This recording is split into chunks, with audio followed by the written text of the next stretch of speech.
There is a claim that Gough Whitlam illegally changed the Constitution in 1973 by providing Queen Elizabeth II with the title Queen of Australia, a title that is not in the Constitution and invalid.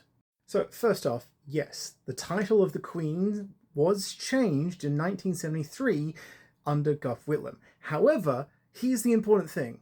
Including Australia in the Queen's title happened 20 years earlier, in 1953, under Sir Robert Menzies.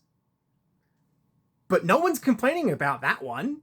In 1952, there was a Prime Minister's Conference, a semi-regular thing where Prime Ministers from around the Commonwealth realms got together to talk about empire stuff. And in 1952, Queen Elizabeth II had just become the Queen, and they decided collectively that, hey, the Queen should have her own particular title depending on which realm that we are referring to reflect her particular status in that realm, which made it entirely uncontroversial and a thing that was accepted by literally everyone.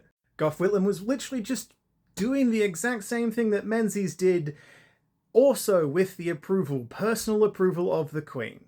But also, it's important to note, you do not need a referendum to alter the title of the monarch because it is not within the text of the Constitution. It is a thing determined by legislation, which needs to be malleable because, who the monarch is the monarch of changes and has quite drastically throughout history. Case in point, in the very introduction of the Australian Constitution, it mentions that we have become a federal commonwealth under the Crown of the United Kingdom of Great Britain and Ireland, a crown that has not existed in a century thanks to the Republic of Ireland. But why does any of this matter? Well, the truth is it doesn't to most people, but to some, they are pushing this as a entry-level thing into a conspiracy theory, right? If you genuinely believe that the Constitution was altered in 1973 without a referendum, then the government has been acting unconstitutionally for over 50 years. They are corrupt, and you are allowed to disregard what they say and act contrary to the law, and this leads you into further and further conspiracy theories.